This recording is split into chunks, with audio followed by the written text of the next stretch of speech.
Bonjour à tous, j'espère que vous allez bien et que vous m'entendez bien surtout, je pense que c'est bon. Ok. J'ai le plaisir d'être avec vous donc aujourd'hui pour cette session et j'espère surtout que vous avez bien mangé et que vous avez bien digéré parce qu'on va envoyer du lourd aujourd'hui. Et bah le lourd va ressembler à ça. Est-ce que c'est lourd? Je vois que vous êtes un peu déçus. Vous avez mal aux yeux?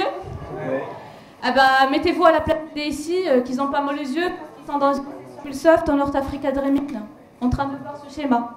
Non pas du tout, c'est beaucoup plus compliqué que ça. Ils ont mal au cœur. Parce qu'ils doivent gérer tout ça. Parce que ça ressemble à leur infrastructure. Ça marche, j'ai l'impression.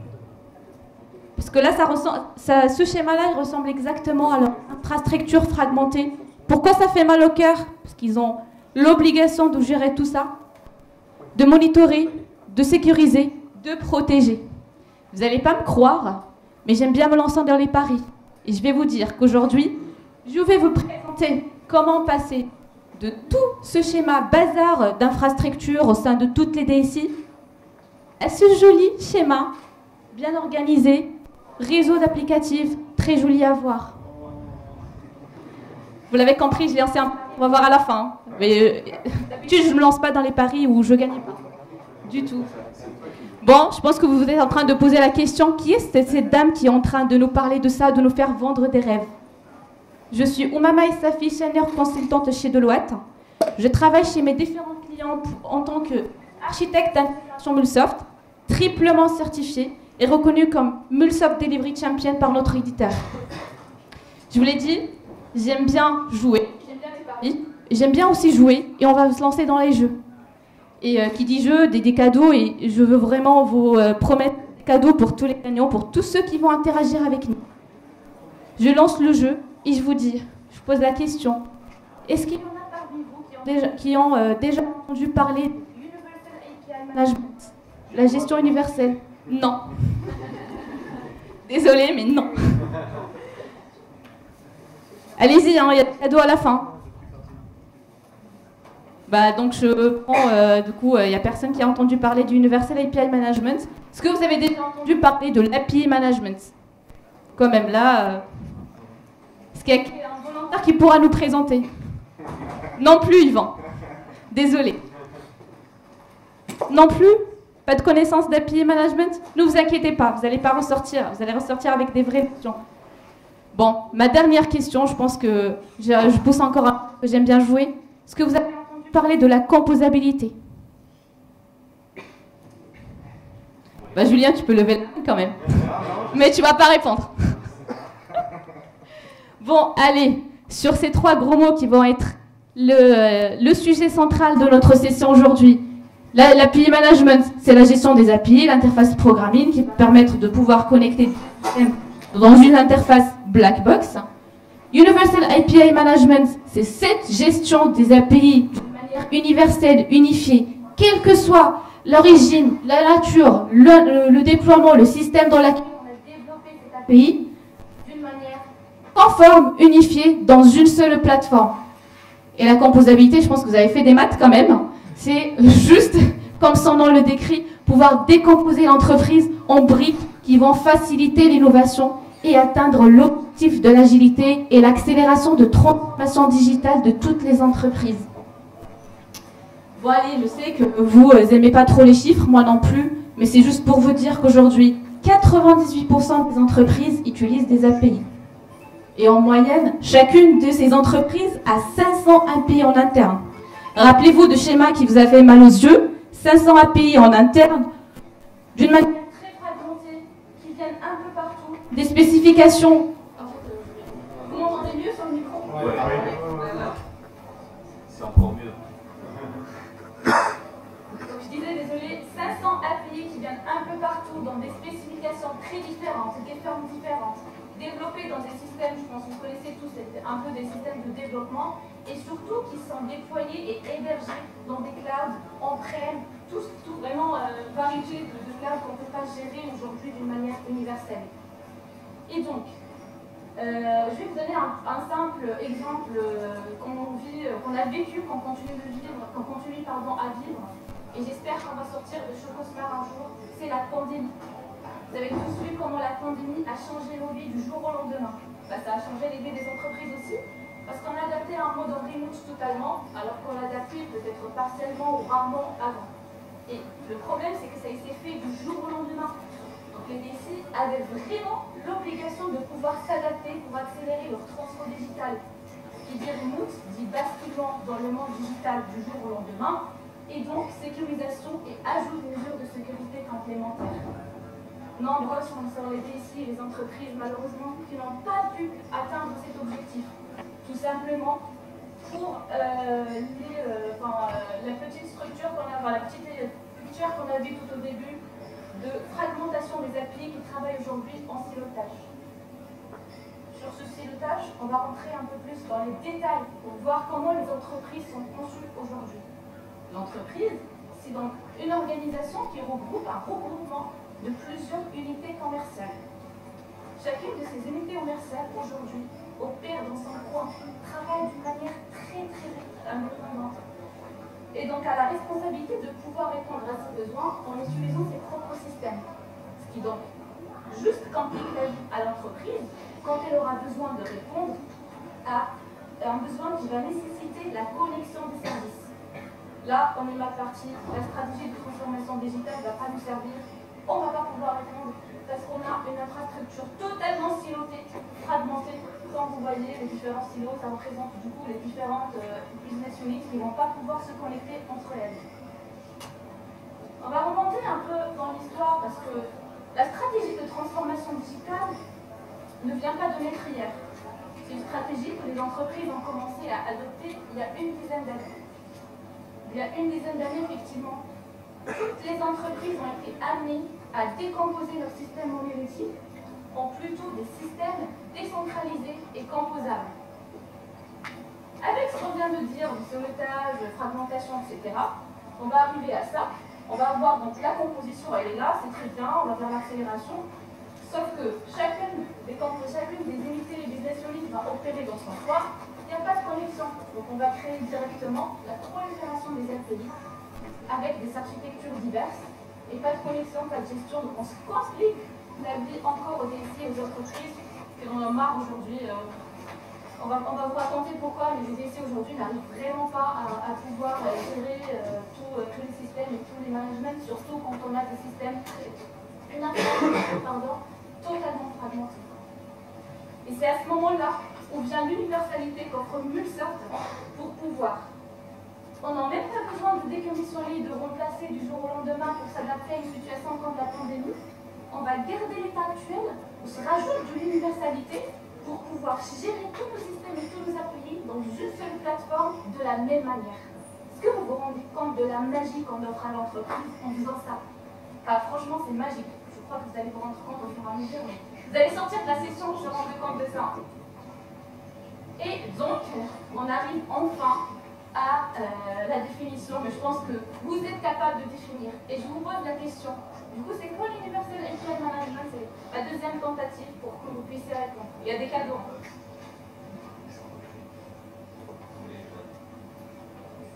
Allez, Microsoft. Bon, allez, je vais vous aider. Ouais. Vous vous rapprochez. Est-ce que vous pouvez vous présenter? Moi, c'est Essa. D'accord, ok, vous êtes étudiant à l'ESA? Ouais. Très bien, bienvenue à la session. Merci.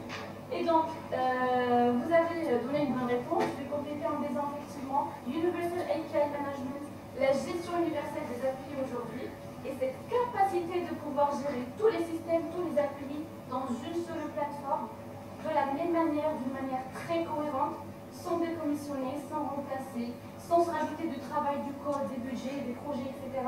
Donc on offre aux DSI, aux équipes IT, à l'entreprise de pouvoir centraliser la gestion de leurs API, de gouverner d'une manière très unifiée dans la même plateforme, quelle que soit la nature, le régime, le système ou l'instance de déploiement où sont hébergés ces systèmes et ces API.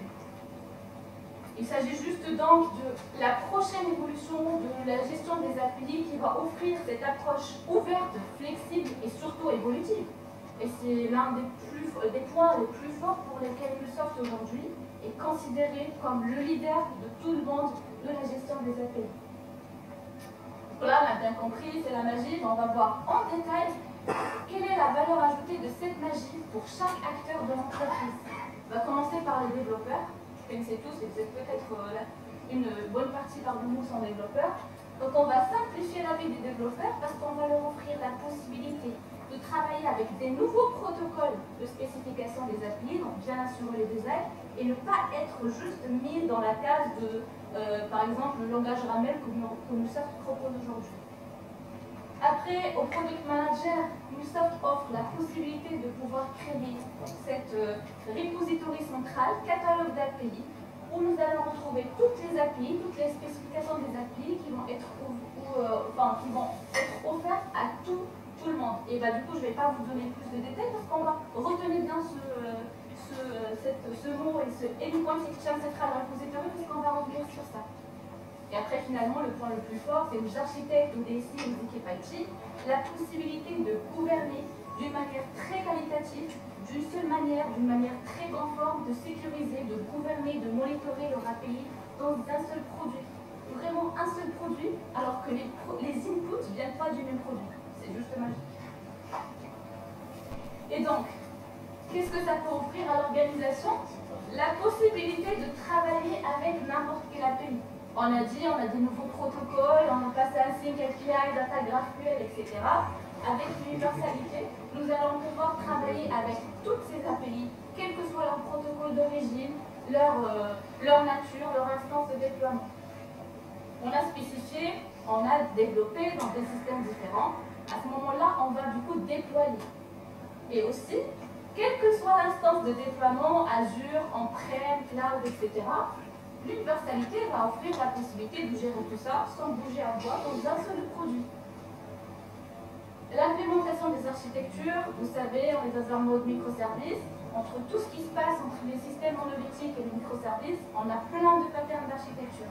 Et avec cette universalité, on va pouvoir gérer toutes les API, quelle que soit leur architecture, et d'une manière encore plus sécurisée. Et là, accrochez-vous, c'est encore du lourd. Parce que Universal API Management va pouvoir engager toutes les audiences de l'entreprise, qu'elles soient internes ou externes. Donc je vous ai demandé de retenir un mot, c'était quoi? Bon, j'ai perdu espoir de poser des questions, donc je vais me répondre moi-même. C'était donc... Ah voilà, merci. Bravo, vous allez avoir un cadeau à la fin.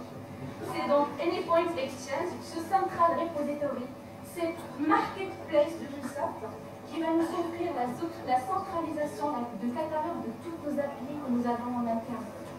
Ça permet donc d'engager les développeurs, de faciliter la vie de communication entre les architectes, les développeurs, l'équipe IT ici, mais pas que. Le point le plus fort, c'est que ça offre l'indépendance aux équipes métiers.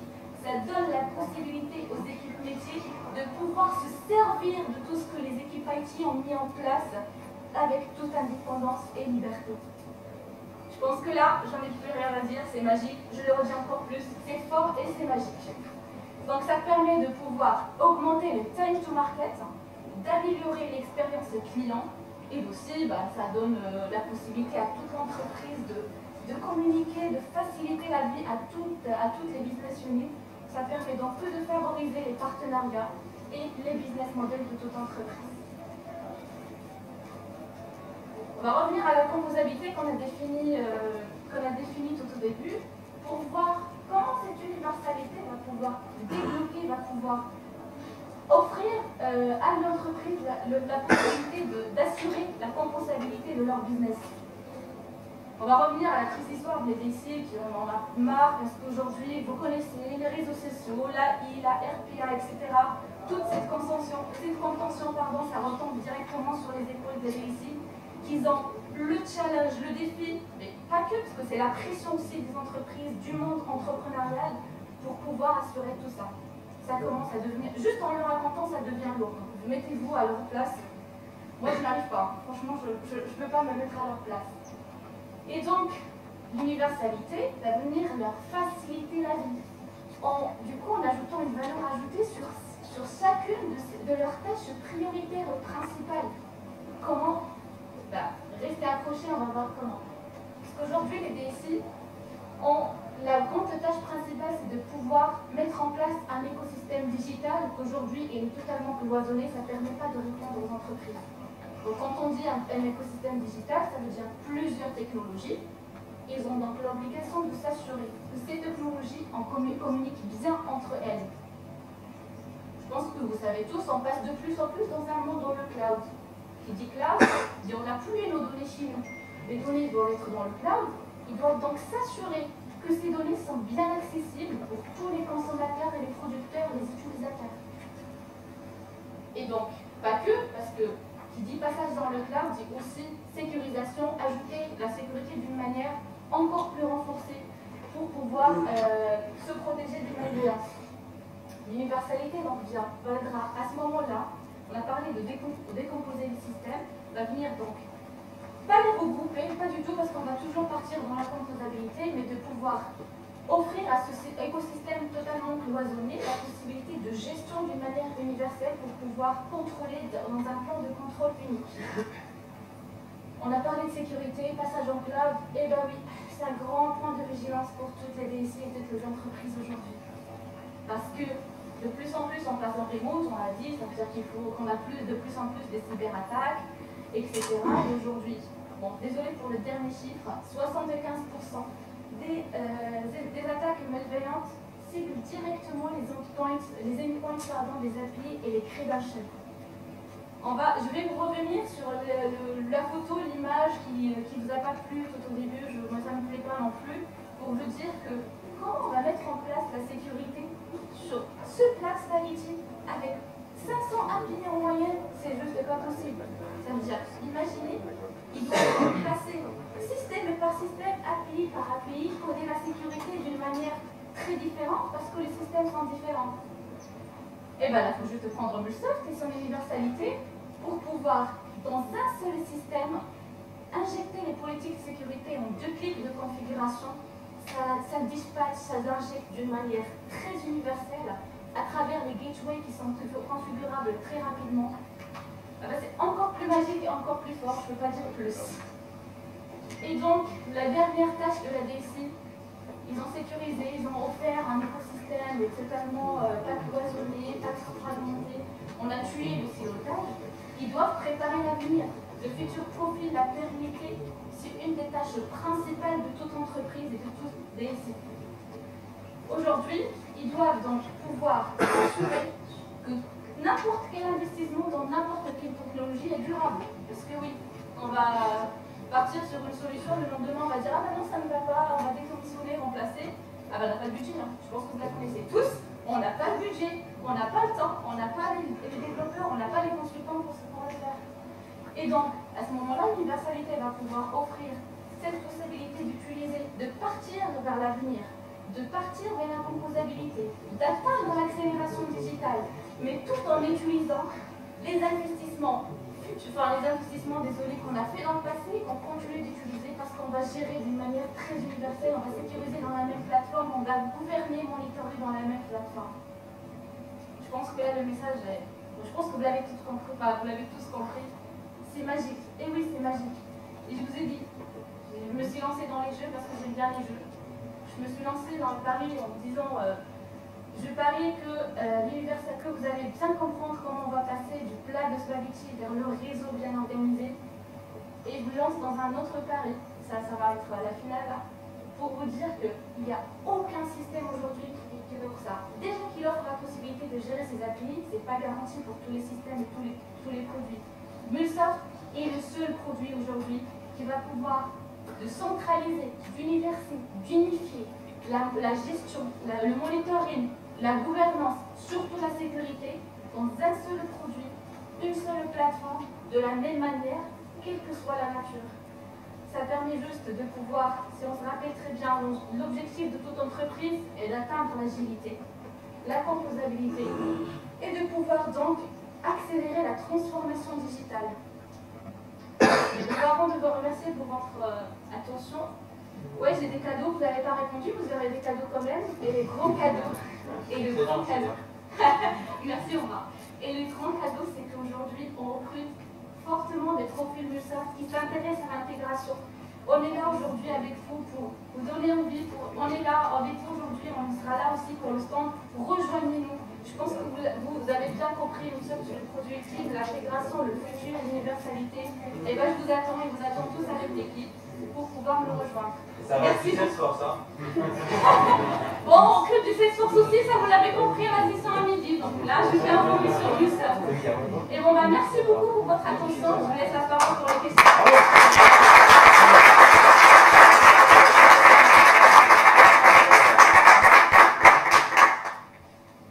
Est-ce que vous avez des questions?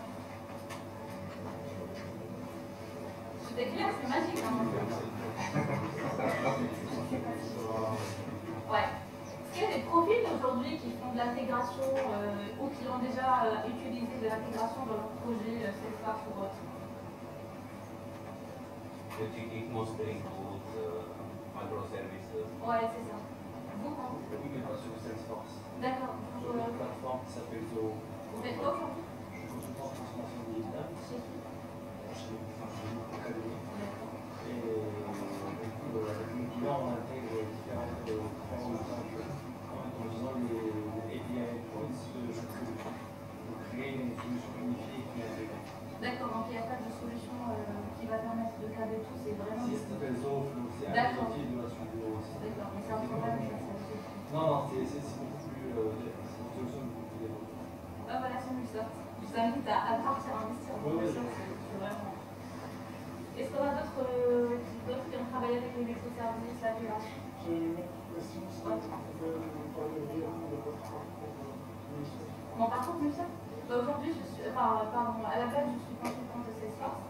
Et quand j'ai un profil un peu technique et intégration data, j'ai rejoint Deloitte en France en tant que consultante Salesforce. J'ai travaillé sur le grand projet que Igor et Marc nous ont présenté aujourd'hui à ISO en tant que consultante technique de MuleSoft. Et aujourd'hui, donc, j'opère, j'ai passé les formations, les certifs, j'opère en tant qu'architecte d'intégration.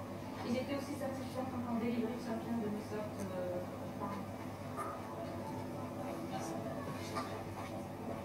Merci, Romain, ça fait dur.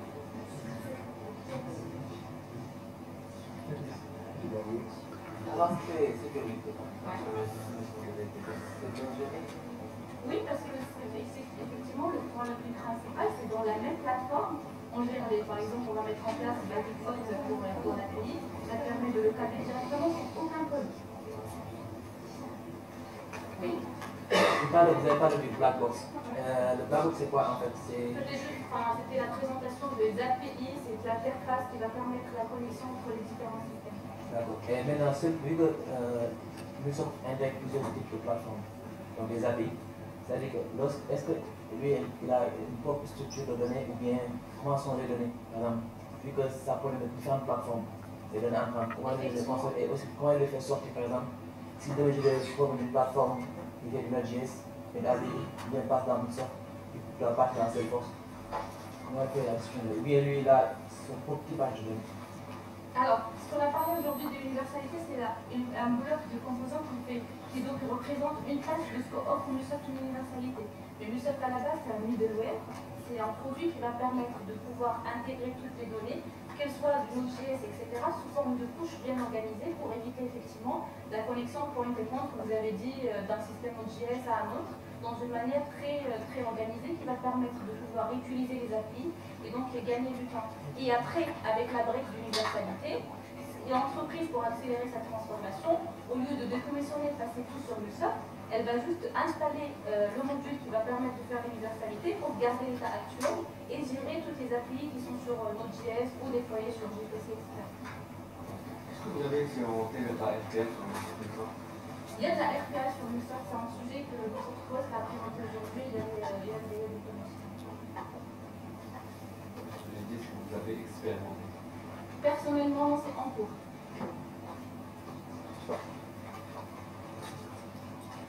Si je comprends bien, vous connectez différentes API de l'organisation à une seule plateforme, c'est ça? Et après, toutes les connexions qu'on veut faire se font à travers le middleware. On va tout directement, il y a le endpoint qui C'est ça, c'est exactement ça. Mais par contre, l'universalité, ça permet de garder l'état actuel, ça veut dire que vous n'êtes pas obligé de passer vers MuleSoft pour pouvoir intégrer les API, mais de pouvoir les contrôler sans les toucher. Pour les monitorer, etc. Et comment c'est Est-ce qu'on va se connecter directement à l'API, donc si on a un système qui est déjà en place? En fait, on ne va pas se connecter pour l'universalité. On a des systèmes qui sont déjà créés, qui se connectent entre eux. On va pouvoir créer une gateway, une passerelle dans les API, qui va donc permettre de remonter encore en plus la partie gestion dans le SAP. Donc c'est la partie gestion en gouvernance sécurité qui va être en solution pour cette partie de l'universalité.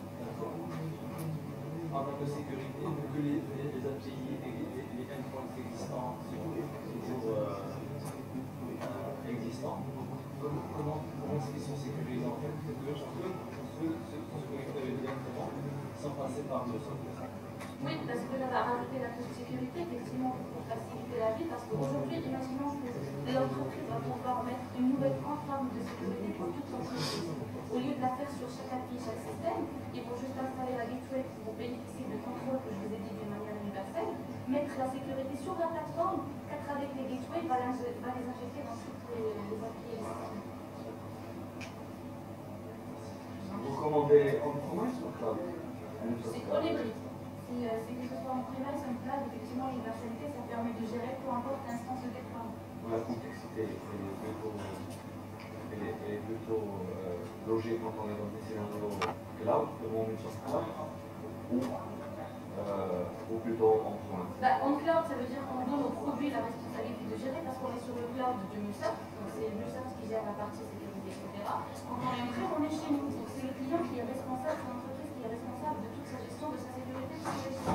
Et après, bénéficier de l'universalité s'il veut pour monter un cran encore au-dessus, pour pouvoir contrôler dans la même plateforme qui est en cloud et une point de plateforme, tout ce qui est là en premise. Pour les concurrents, il y a des concurrents aujourd'hui. Toi, tu n'as pas du tout retenu la conclusion. Tu n'as pas retenu la conclusion parce que c'était mon pari, c'était aucun système aujourd'hui ne propose l'universalité. Il en reste 7 doigts. C'est unique chez Microsoft. Non, on n'en répond pas. Désolé.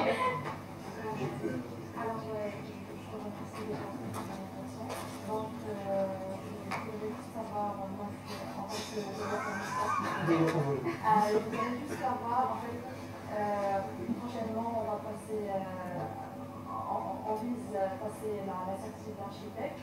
Et en fait, je voudrais savoir pour toi, quels ont été les défis de passage de développement du soft en architecte. Quels sont les défis que vous avez rencontrés en fait? Aujourd'hui, en tant que développeur, ça veut dire que vous êtes en train de développer des API, vous avez fait des specs, etc. Ce que je rajoute en termes d'architecture, c'est de pouvoir gérer toute cette partie, le full cycle de l'API, parce que vous développez dans un produit. L'architecte, il faut qu'il mette en place la conception, et donc il faut avoir un peu de savoir de comment ça se passe, parce que finalement, nous sommes un développeur. Donc il faut avoir la connaissance de comment ça se passe en architecture interne de l'entreprise pour pouvoir bien proposer la bonne conception de MuSoft pour pouvoir atteindre les objectifs de l'entreprise. Donc c'est surtout sur la partie conception, architecture, proprement essai. Et un peu de connaissances réseau, etc. Mais avec des expériences en tant que développeur aussi, vous allez pouvoir avoir déjà une idée générale sur le design, le procédé, etc. Et avec la formation, ça facilite encore la tâche. Et après, je vous dis juste, lancez-vous, c'est comme ça qu'on va. Est-ce que MuSoft c'est porte C1 et CD? Oui, exactement. MuSoft, effectivement, on intègre, on autorise en vrai pas le déploiement manuel, on intègre exactement MuSoft à toute par exemple, solution de CSID par l'entreprise d'une manière générale, les entreprises ont CSID. Donc quand on vient connecter MuSoft, on utilise les mêmes produits pour pouvoir déployer et automatiser le développement du MuSoft.